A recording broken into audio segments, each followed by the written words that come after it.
Bom dia a todos. Estamos aqui para uma transmissão ao vivo de nossos resultados de 2017. Desta vez, você pode acompanhar de casa, da sua estação de trabalho, do seu smartphone e nos encaminhar suas perguntas via chat, que estarão respondendo a todas à medida do possível. Eu gostaria de trazer alguns números interessantes da Fundação. O ano de 2017, nós superamos o patrimônio de 3 bilhões de reais. Isso faz com que nós mantemos a posição de maior fundação do Estado de Santa Catarina. Nós também estamos pagando mais de 17 milhões de reais em benefícios por mês. Isso para mais de 3 mil participantes. Isso também nos coloca aí no mesmo porte das maiores empresas de Santa Catarina. E eu gostaria agora de passar para o Rafael, que vai continuar dando mais algumas informações. Gente, bom dia a todos. Quem nos assiste também via esse webinar que a gente está promovendo. Meu nome é Rafael, para quem não me conhece, sou diretor financeiro administrativo da Fundação Elos. Como nos anos anteriores, então, a gente vai falar sobre resultados do plano CD e também poder ajudar os participantes nessa etapa de troca de perfil, de opção de perfil. A gente está em aberto aí, a partir do dia 1º de maio até o dia 31, aberto a troca de perfil. E, como foi falado aqui no BD, na apresentação para o BD às 10 horas, esse é um passo importante para Elos. A gente está abrindo um canal de comunicação com os nossos participantes, no sentido de ser mais transparente, mas também de aprender com vocês, os participantes, onde é que a gente pode melhorar a comunicação. Isso é um canal de 2 vias. Especificamente sobre a apresentação, a gente vai falar sobre investimentos. Estamos com um ambiente de juros baixos, um ambiente desafiador para conseguir rentabilidade, mas a gente conta aí com toda uma governança, planejamento. A gente tem um ALM, que é um estudo de alocação de ativos que a gente faz todo ano. Temos uma política de investimento a perseguir. A gente acredita muito, e nosso planejamento é todo assentado numa segregação de funções. Então, existe a figura do comitê de investimentos, a figura do conselho deliberativo, da diretoria, a gerência de investimentos. Toda a etapa de investimento passa por aprovação desses órgãos, dentro dos critérios aí das normas.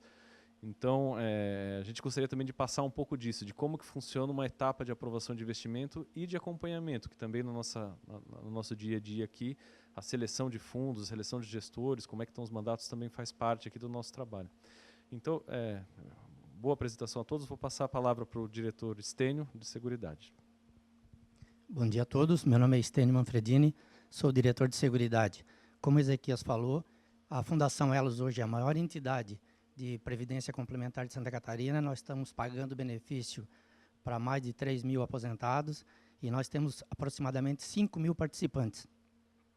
Então, eu desejo uma boa apresentação. Vou passar a palavra para a Natália e as dúvidas vocês mandem para nós através do chat. Bom dia, eu sou a Natália, analista de Seguridade da Elos, e vou iniciar para vocês a apresentação do Plano CD Eletrosul. O foco dessa apresentação é o perfil de investimentos, que o Rogério vai falar depois de mim, mas antes eu vou passar brevemente os resultados do Plano CD. É importante dizer que toda vez que eu vou falar plano CD, eu estou falando do plano que você tem um saldo de conta individual, que o que você contribui lá, a patrocinadora contribui o mesmo tanto para você. Porque o nosso plano CD Eletrosul, ele tem 2 subplanos. Um, que é esse do saldo de conta, o CD, e o outro é o BPDS. Porque quando teve a migração, a gente deu a opção que as pessoas que não quisessem ir para esse tipo de plano, que é o plano CD puro, pudessem optar pelo BPDS, que é como se fosse um BD, É bem parecido com o plano antigo. Só que o benefício ele é proporcional, por isso que chama BPDS. O plano CD Eletrosul, ele não tem resultado. Por quê? Porque todo o patrimônio que a gente tem, ele equivale à obrigação que a gente tem de pagar benefício. Então, no CD puro é assim, o que a gente tem de dinheiro, ele está no saldo de conta individualizado para cada participante, e é esse saldo que vai gerar o benefício de cada um de vocês. Já o plano BPDS, como eu disse que ele é similar ao plano antigo, ele tem resultado. E o resultado do plano BPDS, ele está superavitário de aproximadamente 7 milhões. O principal motivo foi o ganho financeiro que a gente teve esse ano, na casa de 2 milhões. Agora, voltando para o plano CD puro, um outro dado importante que a gente tem aqui é o valor que a gente tem nos fundos. Esse plano tem 2 fundos, tá? Um fundo que é o fundo de risco, que ele cobre os casos de invalidez e de morte. Como que ele funciona? Se você tem menos que 55 anos, já deve ter observado, se acessou aí o seu saldo de conta individual, que todo mês é descontado um valor de contribuição ali do que a patrocinadora deposita para você. Esse valor descontado vai para o fundo.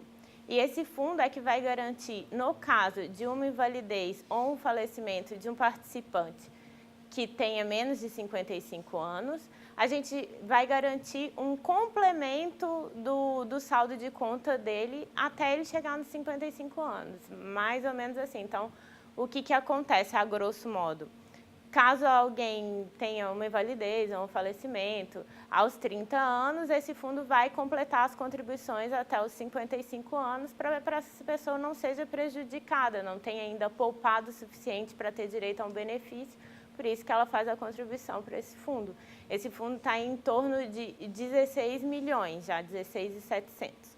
O outro fundo que a gente tem, nesse plano CD puro, é o fundo específico. Porque no plano CD, quem desiste, sai da Eletrosul e desiste de ficar no plano, pode ter a opção de resgatar, ou seja, sacar o dinheiro.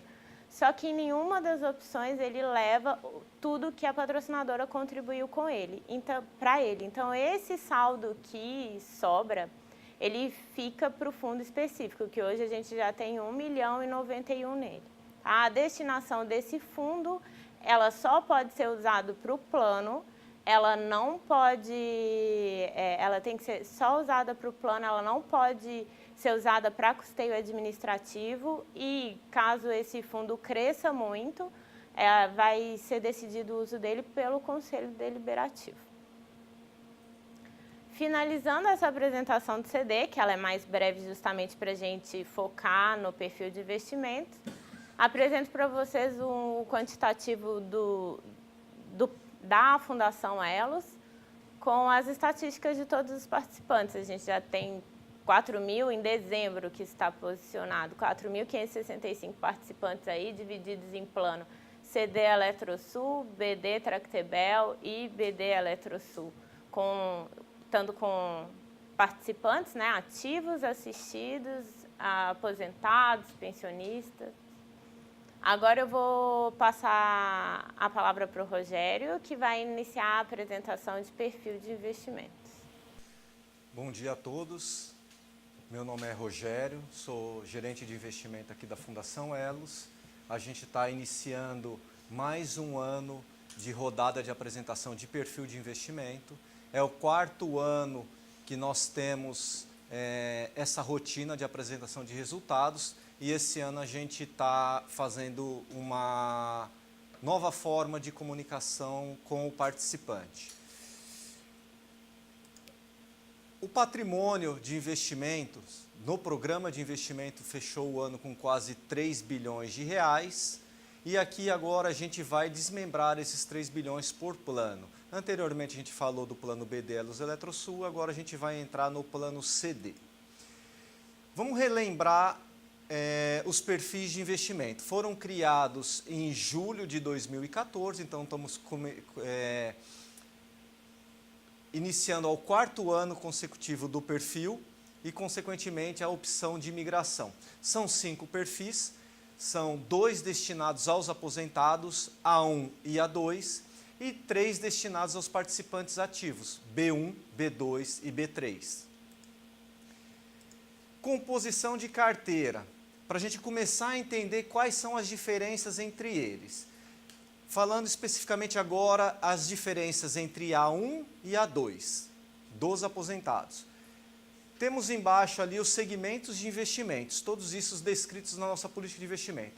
Selic, que são os títulos atrelados à variação da taxa básica de juros, aquela divulgada a cada 40, 45 dias pelo Banco Central.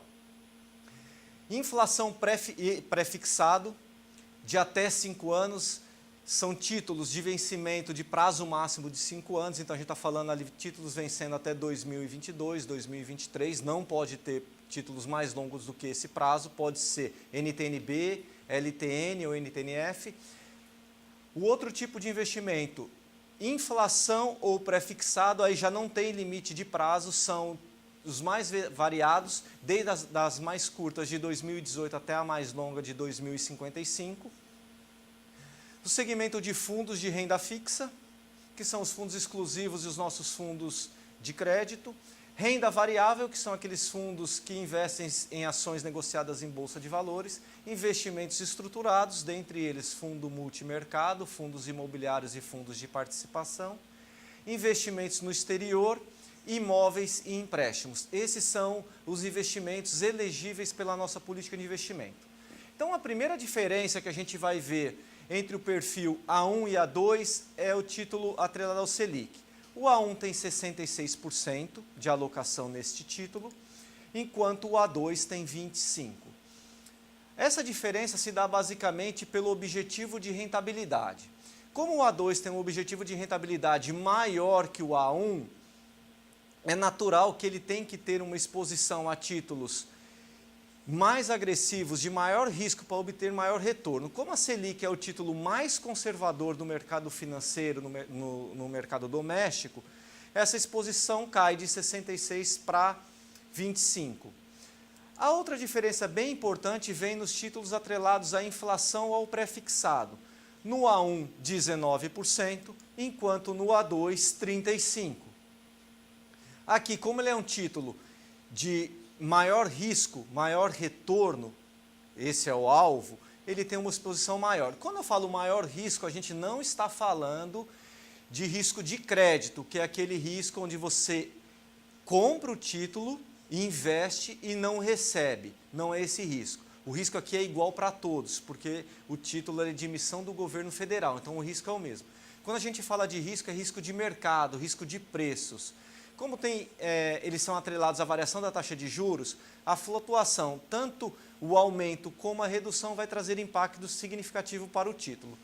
Dependendo da característica do título, se ele for um pré-fixado ou um título à inflação, uma queda na taxa de juros vai trazer resultado positivo e um aumento da taxa de juros vai trazer um resultado negativo. Por isso que a gente olha e vê a presença do risco de mercado. O crédito, ele é nulo. Inflação pré-fixada, o A1 não tem, enquanto o A2 tem até 15%. Aqui a gente está falando do título de médio e longo prazo, até título 2055. A outra diferença a gente vai olhar nos fundos de renda fixa. 10% para o A1 e 10% para o A2. Renda variável, A1 não tem, A2 até 8%. Estruturados, 1% para ambos, exterior 1% para ambos, imóveis 2% e empréstimos 3%. Então, entre A1 e A2, as diferenças básicas vão se dar na carteira de renda fixa e na renda variável, onde o A1 não tem e o A2 possui. Quando a gente vai olhar agora as diferenças entre B1, B2 e B3, que são os títulos, os perfis, desculpa, para os participantes ativos, a gente tem os mesmos segmentos de investimento, títulos atrelados à Selic, títulos atrelados à NTNB de até 5 anos, ou pré-fixados, títulos de inflação e pré-fixados de qualquer vencimento, os fundos de renda fixa, os fundos de renda variável, o estruturado, o investimento no exterior, imóveis e empréstimos. Todos os títulos, todos os ativos são os mesmos para todos os perfis. O que muda são os percentuais. Então, Selic, A1, B1, 9%, B2 reduz para 4% e B3 não possui. Por quê? Porque o B3 tem um objetivo de rentabilidade maior. Quando a gente vai olhar para os títulos de até 5 anos, nenhum dos perfis B1, B2 e B3 possui. Quando a gente olha inflação e prefixado de qualquer vencimento, todos eles possuem uma alocação-alvo de 50%, não há diferença. Fundos de renda fixa. B1, 24%, B2 reduz para 19% e B3 reduz para 13%. Então, na renda fixa, essas são as diferenças entre eles. Olhando a renda variável, aqui já tem um aumento de exposição na renda variável conforme a mudança de perfil. O B1, como ele é o perfil mais conservador para os ativos, renda variável, um alvo de 8%, B2 aumentando para 18% e B3 aumentando para 28%. Lembrando, B1 tem uma rentabilidade alvo entre 3% a 4%, real, B2 de 4% a 5% e B3 acima de 5% real. Por isso que a renda variável ela aumenta, em contrapartida a renda fixa no B3 reduz em comparação com os demais. Quando a gente olha o estruturado, é idêntico para os 3 perfis, 2%, exterior 2%, imóveis 2%, não existe diferença. O estruturado, empréstimos a participantes, também igual para os 3 perfis, 3%. Então a gente olha que nesses 4 últimos segmentos não há diferenciação. A diferenciação se nota dentro da renda fixa, principalmente nos títulos atrelados à Selic, as NTNs são iguais e a diferença expressiva vem também da renda variável. Quando a gente conhece as características de cada perfil, no que ele pode investir, a gente agora vai olhar quais foram os resultados obtidos por esses perfis ao longo do ano de 2017 e nos últimos 12 meses. Lembrando que todo esse material já está disponível no site da Elos. Olhando os perfis dos aposentados, A1 é o perfil que tem o maior volume financeiro, quase 213 milhões de reais. A barrinha azul é a rentabilidade do perfil, 11,09, enquanto a barrinha laranja é a inflação do período, não tem ganho real aqui, então aqui é o INPC, 1,95, um retorno bem superior ao alvo do perfil. Olhando os últimos trimestres, eu vou só atentar aos últimos 12 meses. O perfil continua obtendo ganho expressivo de 10,12 contra uma inflação de 1,81. Então aqui, além da preservação de capital, a gente tem um acréscimo no patrimônio do plano, consequentemente do participante. Composição de carteira, a gente vê uma predominância na pizza na parte azul, que são os títulos de renda fixa. Como mostrado anteriormente, quase 66% da carteira estão investidos nesses títulos. Ali dá 77% que tem outros ativos, como uma parcela de NTNB, 163 milhões de reais, que estão aqui discriminados nessa tabela ao lado. Então a gente tem aqui LFT, com vencimento em 2019, a maior alocação, barrinha laranja, 94 milhões. Depois nós temos 2021 e a LFT 2022 e 2024.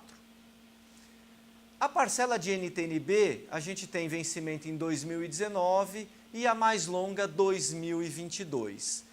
Quando a gente fala de até 5 anos, poderia ir até 2023. Mas como não houve o rebalanceamento ainda da parcela IMA B5, o vencimento 2023 ainda não entrou. Em breve vai entrar. Quando ele entrar no IMA B5, a gente vai rebalancear a carteira e provavelmente os senhores vão ver ali uma NTNB 2023. Essa é a composição desta parte em azul da pizza. A outra parcela são os fundos de renda fixa, exclusivos mais fundos de crédito, 38 milhões e meio. Aqui estão alocados recursos de curto prazo, onde a gente tira o dinheiro para pagar o benefício dos aposentados. Não tem renda variável, os outros segmentos, imóveis e empréstimos, ali correspondem 2% de imóveis, que é o Sertão, locados para a Eletrosul, e um imóvel em Curitiba. Esses 2 imóveis nós recebemos rendas de aluguel. E o empréstimos a participantes, aquela modalidade de recurso financeiro disponíveis a taxas de juros mais baratas que nos bancos. Olhando o A2, 95 milhões de reais, os resultados também são bem consistentes, 13,16 em 2017 contra um INPC acumulado de 1,95. Quando a gente olha os últimos 12 meses, março de 17 contra março de 18, 12,58 contra 1,81, mostrando aí a consistência de resultados. Olhando a composição de carteira, comparando a 1 com a 2, a gente vê uma redução na parte azul desta pizza, 51% aproximadamente, 53% dos recursos do plano estão alocados em títulos públicos, que é este gráfico ao lado. Então, tem a parcela de LFT, com vencimento mais curto de 2019 até a mais longa 2024. No eixo aqui horizontal, a gente vê o volume financeiro, então a maior alocação em LFT é a 2019, com quase 12 milhões de reais, 13 milhões de reais. E a barrinha laranja, desculpa, a barrinha amarela, 12 milhões são as NTNs. Da mais longa 2019, da mais curta 2019 até a mais longa 2035. A barra laranja na pizza são os fundos exclusivos e os fundos de crédito, quase 35 milhões de reais, e aqui a gente faz a liquidez do plano para pagar benefício. Temos aqui uma pequena exposição em renda variável na ordem de 8%, onde tem os fundos de renda variável, que são os fundos que compram as ações negociadas em bolsa, aproximadamente 5 milhões de reais, e 2 participações diretas. A Eólicas do Sul, aquele projeto eólico, com aproximadamente 535 mil, e uma linha de transmissão, 517 mil reais. O somatório desse segmento de renda variável vai dar ali aproximadamente 8%. Os investimentos estruturados têm um FIP que investe no setor elétrico, 215 mil, imóveis e empréstimos são os mesmos do plano do perfil A1. E aqui a ideia é apresentar aos senhores aqui um comparativo de rentabilidade entre os perfis A1 e A2. A gente fez 2 janelas, uma dos últimos 12 meses e uma desde a implantação do perfil. Quando a gente olha o gráfico superior, a linha vermelha é o INPC acumulado no período, então o INPC ali não chegou a 2%. A linha laranja é o perfil A1, como ele é conservador, a gente nota que essa linha ela é ascendente, porém ela não tem oscilações, por características, né? 66% são alocados em títulos atrelados ao Selic, as LFTs, esses papéis eles não têm variação no seu preço, variação bruscas. O preço ele sempre tem uma valorização pequena, mas ela é constante. Então, acumulado nos últimos 12 meses, março de 17 com março de 18, o perfil A1 obteve retorno ali na casa dos 10% a 11%. Enquanto o A2, a gente já vê a diferença, que mesmo a curva sendo ascendente, ela tem uma oscilação bem destacada. Então, a gente teve no primeiro trimestre de 2017, ali, primeiro semestre, desculpa, entre março a junho, o perfil A2 ele estava perdendo do A1. Como houve uma queda da taxa de juros, um cenário econômico um pouco mais otimistas naquele período e, consequentemente, quando cai a taxa de juros, há uma valorização da bolsa, o perfil começou a obter um ganho expressivo. Aí a curva ela embicou para cima e começou a ter uma rentabilidade melhor. Quando a gente observa ali no período entre novembro e dezembro, teve um certo pessimismo no mercado, houve novamente ali uma pequena elevação dos juros e uma desvalorização da bolsa. O perfil ele obteve um ganho reduzido, chegando próximo do A1, e novamente ele voltou a obter os seus ganhos, fechando acumulado na casa ali dos 18%. Então a gente consegue destacar essas oscilações das taxas. Quando a gente olha um horizonte de mais de longo prazo, dos últimos 4 anos, a gente tem o quê? Um cenário econômico mais pessimista e depois um cenário econômico mais otimista. Então, quando a gente olha num cenário econômico mais pessimista, a gente consegue ver que o A2, a linha azul, está perdendo do A1. Quando esse cenário inverte, naturalmente o A2 ele começa a obter ganhos. Quando a gente observa o fechamento no período de julho de 14 a março de 18, eles estão basicamente tecnicamente empatados. O que eu gosto de destacar é esse slide. Aqui mostra a consistência de resultados. Novamente, num período, numa janela de 12 meses e outra janela desde a implantação do perfil. Então, dentro das barrinhas, a gente tem o alvo do perfil A1 e A2, entre 1% a 3%, e o A2 ganho real de 3 a 5%.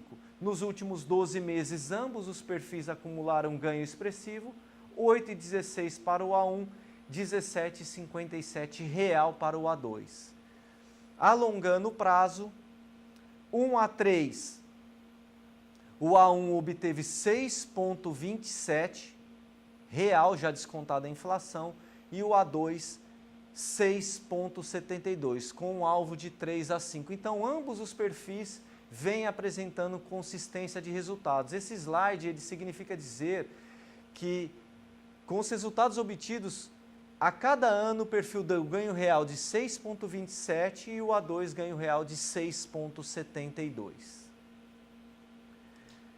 Aqui, basicamente, para ilustrar agora, só olhando 2018, aonde veio o retorno. Então, o A2 fechou com um ganho acumulado de 2,46, 0,92 veio da parcela Selic, o IMAS, a parcela IMAB 0,48 e os fundos de renda fixa 0,96.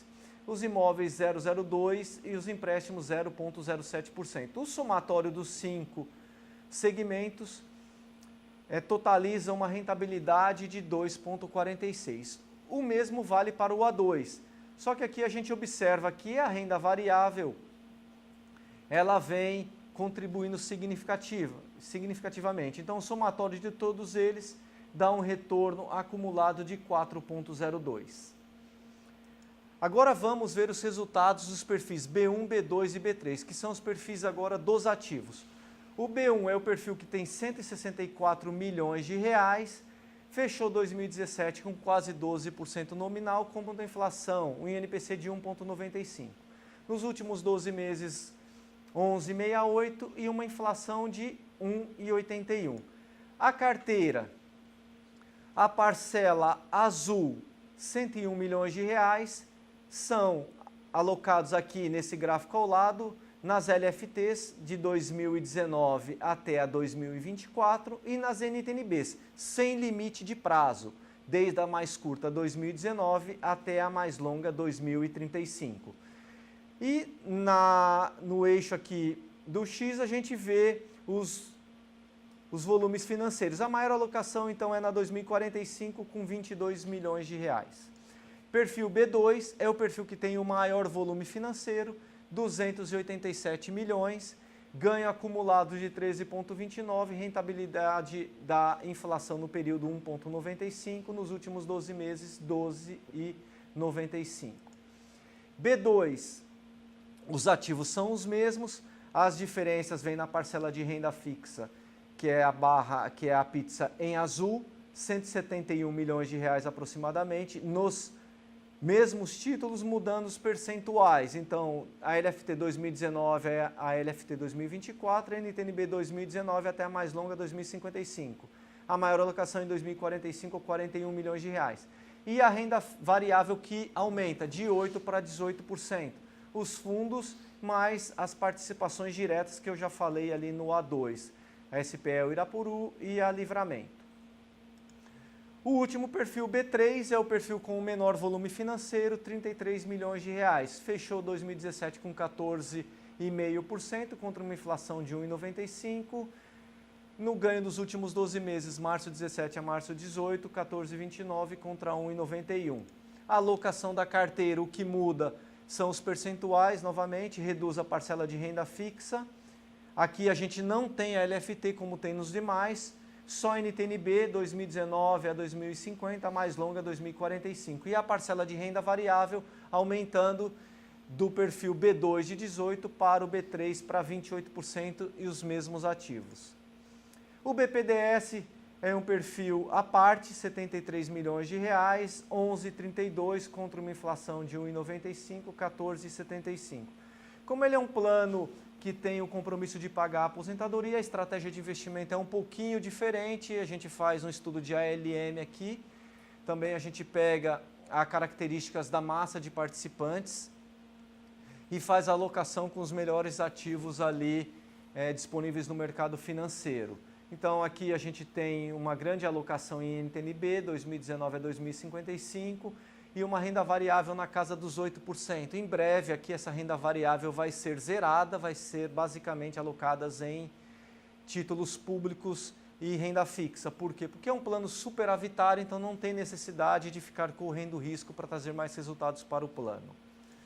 Comparando os resultados, numa janela de 12 meses, então a gente vê aqui B1, B2 e B3, linha vermelha inflação, linha laranja B1, linha azul B2 e linha verde B3. A gente nota que nos últimos 12 meses o B3 teve uma rentabilidade superior aos demais, influenciada basicamente pelo resultado de renda variável.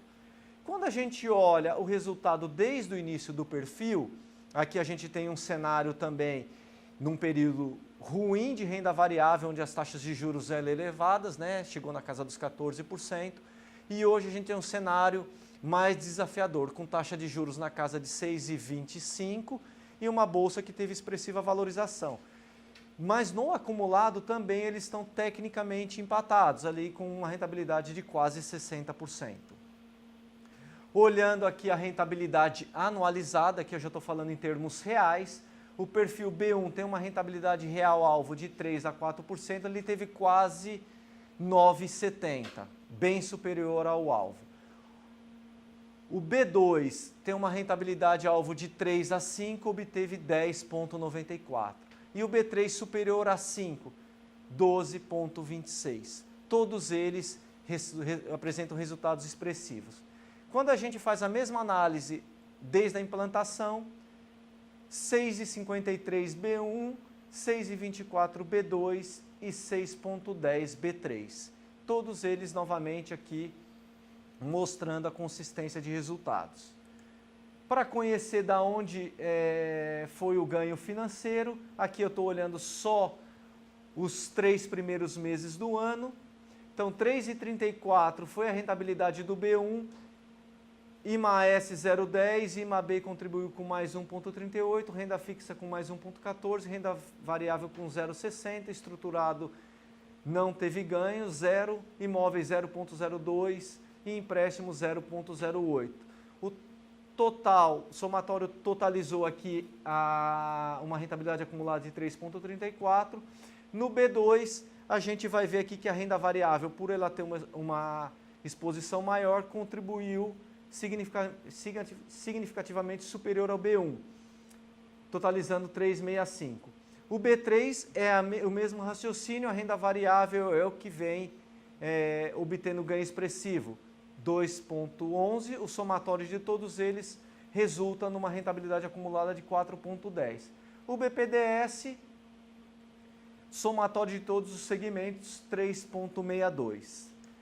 Aqui a gente quer ilustrar para o participante um cenário de migração. Então ele tem uma vez por ano a opção de migrar. Então a gente fez um cenário na seguinte situação, olhando principalmente agora o A1 e o A2. O participante que lá em 2010 optou pelo A1 e não migrou, permanece nesse perfil até hoje, tem uma rentabilidade de 56,69%.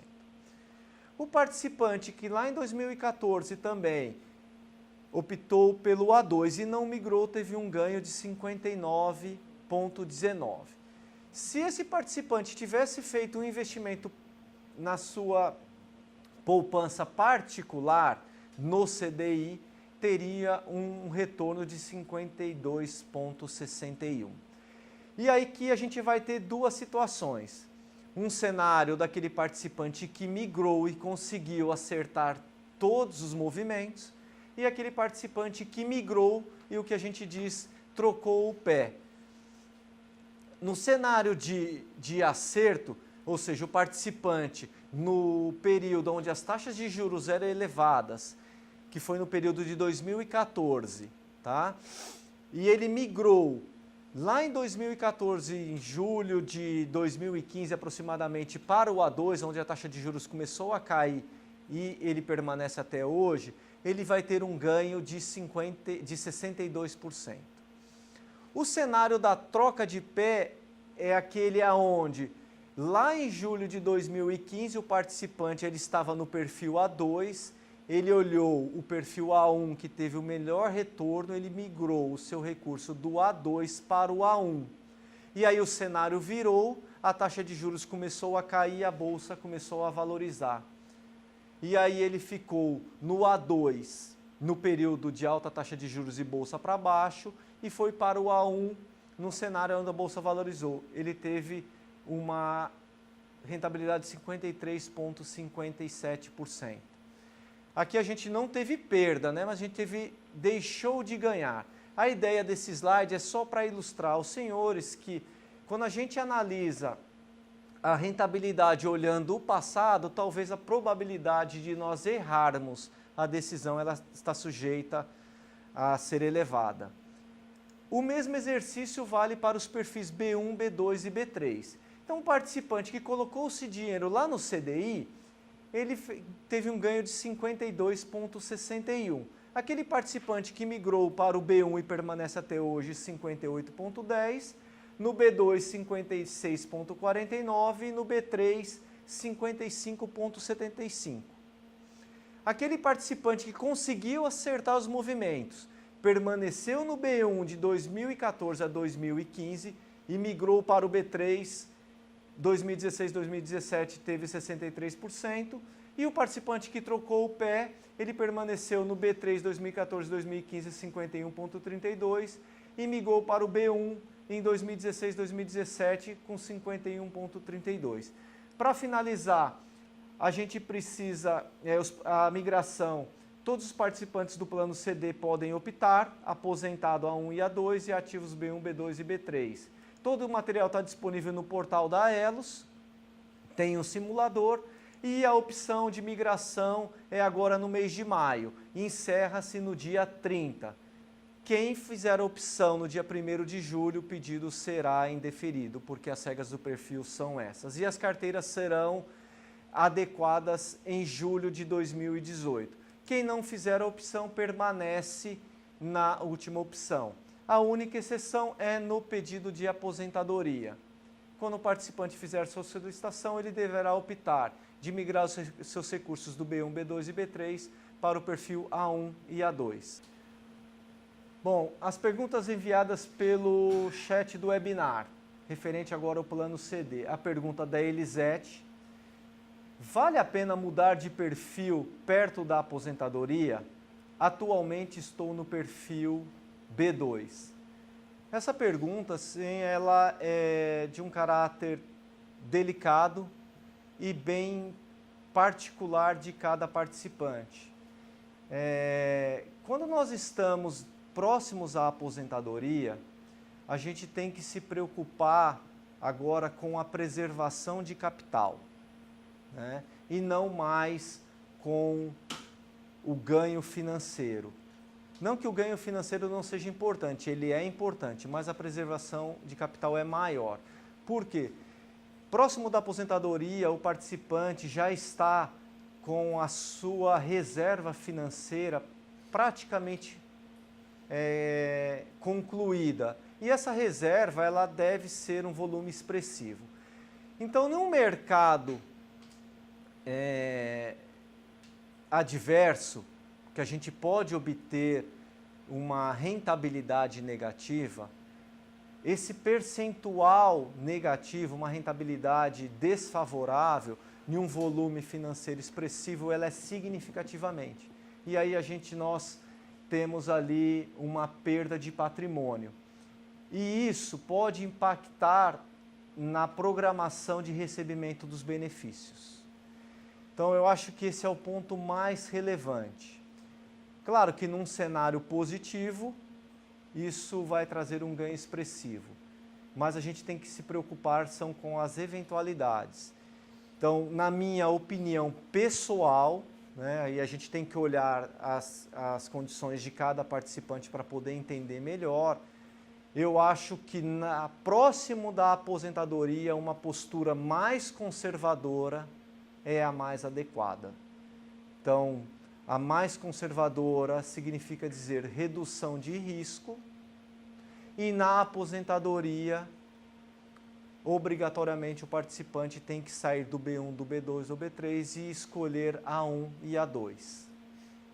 Espero ter contribuído com essa dúvida. A outra pergunta vem da participante Luciana, ela é participante ativa do plano CD. Existe o melhor perfil para se optar? Não existe nem melhor e nem pior. O perfil ele vem justamente para tentar atender às características individuais dos participantes. Tem participante que ele é mais conservador, então o perfil ideal para ele é o B1. Tem aquele participante que ele tem perfil mais arrojado, ele gosta mais de risco, ele conhece o mercado financeiro, ele entende uma rentabilidade negativa, não vai tirar o sono dessa pessoa. Então, o B2 e o B3 são adequados para esses perfis. Para a gente conhecer qual é o nosso perfil ideal, dentro do portal da Elos, a gente tem um simulador. E ali o participante pode fazer várias simulações que vão resultar na melhor característica. Eu entendo que o perfil adequado para esse participante optar é aquele onde ele conhece as suas características, ele consegue fazer a opção, aonde ele não vai perder o sono. Não adianta chegar um participante que só investe em poupança, como por exemplo, e querer comprar ações em bolsa. Então o B3 não é adequado ao perfil dessa pessoa. Gente, obrigado. Chegou mais outra pergunta do participante Luiz de Roque Gonzalez. Qual o cenário econômico para 2018 e 2019? B1, B2 e B3. O cenário econômico ele é de desafios. Quando a gente olha para a economia especificamente, a gente tem um cenário de onde a gente vem de uma recessão forte, por isso a taxa de juros ela saiu da casa dos 14% e está na casa dos 6%. Aliada à recessão, a gente também tem agora um cenário benigno, que é a inflação na casa dos 2%. Então, a conjunção de recessão e queda da inflação possibilitou a queda da taxa de juros. Os economistas, eles acham que esse cenário ele vai permanecer por um período relativamente médio, que a gente está falando aí 2018 a meados de 2019, que esses juros vão permanecer baixos e a inflação controlada. Esse cenário, por si só, ele é favorável para a renda variável, porque a taxa de juros está baixa, a economia ela aquece, consequentemente, há uma melhora do consumo que resulta num ganho financeiro para as empresas. e resulta o quê? Na valorização das ações. Então, as pessoas e os perfis que têm uma maior exposição a ativos de risco, de renda variável especificamente, nesse cenário são afetados positivamente. Qual é o risco que tem embutido agora? O risco é eleitoral. Então, quando nós temos as eleições, e isso vale para o Brasil e vale para qualquer país, a gente tem um cenário de volatilidade. Então, existem candidatos com uma política econômica, né? Não está tudo claro ainda para o mercado financeiro, para os investidores, que é a continuidade da responsabilidade fiscal. Se esse cenário permanecer, ele é positivo. Se não permanecer um cenário de responsabilidade fiscal, a gente vai ter um crescimento da dívida pública. Então, quanto maior o endividamento, maior é a taxa de juros. Isso é igual para uma empresa, isso é igual para uma pessoa física. Então, uma pessoa endividada que vai pedir um empréstimo no banco, quando o banco vai fazer a análise de crédito e ele vê essa pessoa é altamente endividada, o banco vai cobrar uma taxa de juros maior. Se essa pessoa ela tem um baixo endividamento e pedir um financiamento bancário, provavelmente essa taxa de juros vai ser menor. Isso vale para o governo. Então, quando a gente fala de responsabilidade fiscal, significa dizer o quê? É o controle da dívida pública. Uma dívida pública controlada favorece a um cenário de menor taxa de juros. Uma dívida pública descontrolada, uma maior taxa de juros. Aí, nesse cenário, o investidor que tem o maior risco, ele é penalizado. Então, o risco, nesse contexto, ele é mais político do que econômico. Vamos ver se chegou mais alguma pergunta. Por enquanto, não tem nenhuma. Gente, como não tem mais perguntas, a gente encerra aqui o webinar. Agradecemos novamente a participação e todas as perguntas podem ser enviadas ainda por e-mail que nós iremos responder. Obrigado e bom dia.